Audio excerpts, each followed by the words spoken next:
Hi, everybody. Welcome to the press. Welcome to this week's preview of the PGA Tour event, the Genesis Invitational at Riviera Country Club, our second consecutive signature event on the schedule. We're going to go through everything as we typically do on this show each week. All things around this event. Then we'll have an audio-only show around the magical Kenya Open, which is the DP World Tour event this week. And the LPGA is back, the Honda LPGA Thailand. Got some interesting plays for that tournament. Not so much on Kenya, but certainly do on the Thailand event. I think a couple long shots can really get home. So let's get into that on Wednesday. But today, let's get into the Genesis Invitational. Played once again this year at the Riviera Country Club in Pacific Palisades, California, just outside of Los Angeles, technically basically up in the hills of Los Angeles, but not the Hollywood Hills, but pretty close to the Hollywood Hills. I don't know the delineations well enough. If you ever want to watch John Mulaney's Everyone's in Los Angeles show, he'll explain it to you, but I don't have time for that. So Riviera Country Club didn't host last year because of the wildfires in the Los Angeles area in Southern California. The wildfires got very close to Riviera, supposedly got onto the property, maybe not. We'll find out a little bit more about that here this week. Either way, it didn't do a massive amount of damage to it. If anything, just kind of on the outskirts of the property. The way that the Riviera Country Club is kind of built, the golf course is basically in a giant barranca in the ground. The biggest homes you've ever seen, $50 million homes, $40 million homes, kind of line the property from above. So you're almost always looking up at houses that are with their decks that are sitting on like 50-foot concrete pillars. It's a crazy thing. I mean, I've played there once. It's one of the coolest things I've ever done in golf before a media trip a few years ago. And absolutely great experience. It is a very difficult golf course. We'll talk about that a little bit more over the course of this, but this George C. Thomas design is incredible. It is also 62 yards longer than the last time that we saw it. They changed 2 holes. The 18th hole is now 499 yards, so about 25 yards longer, 24 yards longer exactly. So they've changed that tee box a little bit, and it's still an uphill tee shot, still a tough hole, but now almost 500 yards up the hill for the tee shot. And then the par 3 fourth hole, which used to be like 240 yards, is now 273 yards, or 230 something yards, is now 273 yards. It is insane. I think they only did 41 yards. That hole is so hard as it is. It's such a tough tee shot because of the way the green sits. You almost have to sling it in from the right. You have to land it short. It has to run on for those things to work. And that was with a 4-iron or a 5-iron if you were nuking it. Now you're hitting maybe a 7-wood into there. I think they're setting this up to be a drivable par 4 for the U.S. Women's Open, which will be there this year. I think they're going to use the same tees. I don't have confirmation of that. That's for another time. But those are the only 2 changes on the golf course. But they are massive changes. Everything else is exactly the same scorecard yardage-wise. We have 72 players in the field this week, the bare minimum. We've got a $20 million purse. Remember, this is a format change from other signature events. There is a cut to the top 50 in ties and any player within 10 shots of the lead after 2 rounds. So that could technically be everybody, but it doesn't have to be. There is technically a cut here this week. So you got to be cognizant of that if you're kind of thinking about longer shot bets, which you probably aren't. But if you are, be cognizant of that. There is a cut this week. 700 FedEx Cup points to the winner. Looks like a little less in terms of the official World Golf Ranking points for first. It was 71 last week because you had 80 players. You only have 72 this week. 69.5 to the winner. Still a huge haul for a regular event. Let's get into the betting odds for this week. Again, 72 players, limited value, particularly at the top of the board. Scotty Scheffler's 3-1. I don't think that's a surprise. He's played basically 3 out of 4 rounds, or 2.5 out of 4 rounds out of the last 2 tournaments. He's played, nearly won them both. He's the best player in the world. It's not even close. There's a reason he's 3-1. Yet he's never won at Riviera. He has a couple decent finishes, but he's never done anything particularly brilliant here. Rory McIlroy's 14-1. Again, good finishes, not gotten particularly close. Driving is the strong suit of his game. That is not necessarily the skill that's most amplified here. If you look at the course breakdown, as we typically do, trying to identify course fits, very similar split, 35-65 in terms of putting to tee to green, but then you break down the tee to green piece, a lot more emphasis not only on the approach play, but also around the green. Missing these greens is brutal. The Kikuya is tough to chip through. Some of the bunkering can be really nasty. And just some of the misses are brutal. because they don't run off into nice, neat places. You either run down a hill, or you go into a barranca, or you've got a massive uphill bunker shot. You've got a chip you don't want. So it comes into play a lot here. You're going to miss. You got to miss in the right places, but ideally you're hitting a lot of greens. Xander Schauffele has a very good course record here. It's 20-1. Hideki Matsuyama is probably my pick of the week, 25-1. He's my one and done. I started with Sam Burns on Monday, and then the more I just dug into it, I was like, this has got to be Hideki. He won here the last time it was played at Riviera in 2024. He's just been brilliant this year. I mean, just absolutely fabulous. Him, Siwoo, Jake Knapp, Scotty Scheffler. Those are kind of the guys that stand out to me so far this year. They've just been consistently excellent. And Hideki loves this place. So why not? And last, I have a 50-1 on him that won here a number of years ago. Patrick Cantlay is 25-1. I was really sour on him when I first started doing my research for the week. And then realized, hey, he's been playing pretty decent. Obviously, he's a horse for course. He's played this course well over the years, being a Euclid guy. He's playing into form. I think he's interesting. Colin Morikawa, 25-1's played here well recently. Putting isn't as big of a deal here because, I mean, it's a little bit bigger of a deal than Pebble because of the POA versus Kikuya. The greens are just better here, but they are faster and trickier, which I don't think necessarily works to his advantage. Russell Henley is 25-1. Pass. Cameron Young, 30-1 with Chris Gotterup. I don't think there's a big benefit in Gotterup's game here. I don't think that there is, but it wouldn't be a surprise. Siwoo Kim has been unbelievable this year. Just unbelievably good golf. 35-1. He doesn't have a great track record here, but how do you shun a guy who's just been playing fabulous golf? Sam Burns has been playing pretty well. I think if the greens get up to the speed that I think they do, he is a very good situation for this week. He was my one and done originally for a reason. Matt Fitzpatrick, Victor Hovland. Victor Hovland has a surprisingly good record here. 35-1. Harris English. All right. Jake Knapp. I'd rather take Jake Knapp at this point. He has been great everywhere this year. It's been really cool to watch. He's developed into a very consistent player, kind of realizing his potential. I think he could be a force here this week. Skip over some of the 40s. Your defending champion technically is Ludwig Aubert, who won at Torrey Pines. I think he's completely lost at the moment, 45-1. I would rather go after a Minwoo Lee or a Sepp Straka, 45-1. Adam Scott got the invite to come play here. He's a multi-time champion, 55-1. Akshay Bhatia, I would rather pick. He can work the ball. I think being able to work the ball here comfortably goes a long way on this golf course. You need to have a cut in places. You need to have a draw in places just to be able to play this golf course the way it's supposed to be played. You don't have to, but it would sure be beneficial. And I think Akshay can work the ball pretty well. Jason Day has a decent record here, but I'm going to skip on him and really anybody else on the rest of this page. No thank you to Keegan. Spieth showed some things. There's something there that might be working, but I don't think it's there all the way fully developed yet. But maybe in a few weeks we'll come back to him. Maybe around the Players, get interested in that. 60-1. Shane Lowry, 65-1. He has a pretty good percentage of top 20 finishes in the last 50 events play on the PGA Tour schedule. He's in above that 45% mark that we're looking at. So, maybe he's a derivative play, but he doesn't really have a lot on this golf course. I want to show you the model for this week. Again, numbers inserted, top 10 players. I don't think any of this is a surprise or very much of a change from last week, other than Morikawa jumps up. But you had Scotty Scheffler, Rory, Tommy Fleetwood, Xander Schauffele, Russell Henley, Patrick Cantlay, who, again, has always been a prolific gainer of strokes. But the stuff that matters, the when it matters the most, he kind of seems to wilt a little bit and has for a couple of years now. But he's been finishing pretty well. Sepp Straka, Colin Morikawa, Hideki Matsuyama. Honestly, one more good week. Hideki's probably 6th or 5th. And then you got Shane Lowry. Again, consistent player, lots of good finishes, hardly ever a threat to win. Rest of the betting odds, there's 2 more graphics of this, but this is the next kind of level of the field.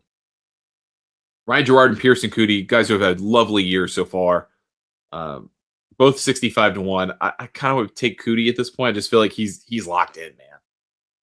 Max Homa won me a lot of money here a few years ago, 4 years ago, I guess it was. Well, 5 years ago now. He was 100 to 1 bet, and he won me $5,000 that week. He's 70 to 1 here. I don't think he's a better player than he was then, but things start to kind of work out. But he is like your ultimate horse for course. He loves playing Riviera, just loves it. He's got a lot on the line this year. This is probably his chance to kind of put a stake in the ground that, hey, I'm not going away, at least quietly. Taylor Pendrith is 80 to 1. Kurt Kitayama kind of lines up with his golf course pretty well at 80 to 1. I was kind of surprised about that doing some research. Jacob Bridgman has been fantastic the last month. I don't like him to win because I don't typically like guys who haven't seen a lot of this course competitively to win, but he could be an interesting top 10 or 20 play. Sahith Theegala at 90 to 1. I probably will have a position on him this week. I just like what I've seen from him this year. He seems to be in a happy, good place and is playing good golf, healthy golf. That's important. Ryu Hisatsune, 125 to 1. Guy's not going away. He's played great at Phoenix, played great at Pebble. Wasn't perfect on Sunday. I understand all of that, but I would probably bet him on a 10 or a 20. But again, not a ton of experience on this golf course. I think you need experience on this golf course to feel comfortable. Matt McCarty, 125 to 1, maybe slowing down a little bit, maybe starting to tire out a little bit. So I'm going to lay off of him. I do like him a ton, but I think he's got to take a couple weeks off. But he's obviously not going to take a $20 million event off the table. Ryan Fox in 150 to 1. I love betting him. I'm not betting him here this week. Marco Penge, 150 to 1. Again, needs some more seasoning. Aaron Rye, 150 to 1. Would have intrigued me 2 years ago, but doesn't currently. And then here's the rest of the field. So you got Tom Hoagie at 150 to 1 this is at the Superbook, the Westgate. I've found him at 200 and 250. If you can get more than 150 is probably a little too short, but if you can find him 200, 250, slam it. He's playing well. He seems to play well in this event, particularly when he plays well at Pebble. It is a little bit of a long golf course for him, but he's such a great ball striker. This is a ball striker's golf course. If you're going to get a weird winner, I think it could be him. I think Andrew Novak can be a fit as well of the players on this page. Nico Echeverria got himself in a position a little bit, at least to think about it on Sunday at Pebble. I'm not saying he's going to do anything special with it, but it's something to think about. Here's the Riv scorecard. We mentioned they added 63 yards. This golf course, the first two holes are meant to be played as a par 9. People complain the first hole is a par 5, the easiest par 5 in the world. The day I played it, you play from the tippy top, right? It was a driver 8-iron. But the next hole played into the wind, and it was, 450 up the hill, whatever it is. Really hard hole. The green is not forgiving. If you miss to the left, you're toast. If you miss to the right, you might be on the top of the hill, and you're really toast. It's a tough ask. There's really not a lot of relief on the golf. I think the third hole is a little bit probably your first truly accessible hole where it doesn't feel like you're losing. No, I don't know. After the first hole. Second hole is very hard. Third hole is pretty gettable. Fourth, very hard. 5's kind of tricky. 6 is tricky. 7, 8, 9, I liked a lot, but 7's kind of tricky. 9's a tough hole if you don't get it on the proper level. And then playing the backside, 10's amazing. 10's one of the greatest holes in the world. 11's a great par 5, but just simple questions. Can you hit it straight twice? 12's demanding. 13's demanding. 14, 15, even 16. Those are fun holes. 17's a fun hole. 18's a tough ask, man. Tough out. It's a really tough golf course. Really, really enjoyable. Here are horses for courses. So guys who have finished at Riv, so I took 2025 out of it, at Riv in the last 5 playings multiple times in the top 15. Sam Burns, Patrick Cantlay, Jason Day, Harris English, Tom Hoagie, Max Homa, Victor Hovland, Hideki Matsuyama, Rory McIlroy, Colin Morikawa, Xander Schauffele, and Scotty Scheffler, highlighting Xander Schauffele and Max Homa as the guys who have more than 2 of such finishes. So those are kind of your super horses for courses here this week. We talked about course fits, very similar in profile and general breakdown between Pebble and here, but there's a lot more emphasis on the short game and approach play at this golf course. So similar, very similar, not too different in terms of course fit, but a couple guys came off. One guy got in. I put Sepp Strack in here because his breakdown is a little bit different. in terms of how he gains strokes off the tee versus on the approach. Didn't fit as well. Pebble fits well here, I think. And then guys who are just playing well, guys who have been in the top 15 multiple times in the last 5 PGA Tour events played. This is a signature event. You would expect the best of the best. Also, these are signature events, so you had one event where you had to beat fewer players, right? No cut. But all the other events have a cut. So to get to multiple of these, you had to do something in an event with a cut. So Jacob Bridgman, Cantlay, Cootie, Fitz, Gerard, Goddard, his 2 top 15s are wins. He said Sune, Tom Hoge again, Siwoo Kim, fabulous. Jake Knapp, fabulous. Hideki playing incredible. Matt McNeely playing pretty well. Scotty Scheffler, Sahith Theegala. Past champions of this event, again, taking out Ludwig last year, doing that at Torrey. Here are your last 5 at Riv, Hideki Matsuyama, John Rahm, Joaquin Niemann, Max Homa, Adam Scott. Key between all of them, bad putters, right? Bad putters. I mean, Rahm's an okay putter, but everyone else, bad putters. Ball strikers. Now, Homa's got a decent short game, and he seems to like it here. But you got to be a ball striker. Don't have to be a long driver, but you got to be a ball striker to play well on this golf course. You got to get it in play. All right. Big graphic of the week, the short-term form graphic. Kind of had to expand it this week because there are way too many players. We had to make it harder to get on this list. Way too many players that are gaining 1.4 strokes in the aggregate per round in the last 10 PGA Tour events played. We used to have it at 1.2. Now it's 1.4. We had to bump up the quality strokes gain one as well from 1.5 to 1.7. We kept the stroke gain approach at 0.6 strokes gained per round in those last 10 PGA Tour events played, whatever ones you played in. That metric has not changed. That's a hard one to get into, to be honest. But there's a lot of names. There were 16 names on that list this week at that raised metric. If we did the original, there were 22. So you've got a lot of players playing good golf. If we did the QSG at 1.5, you would have had 4 or 5 more names on here. Again, had to kind of pare it down a little bit.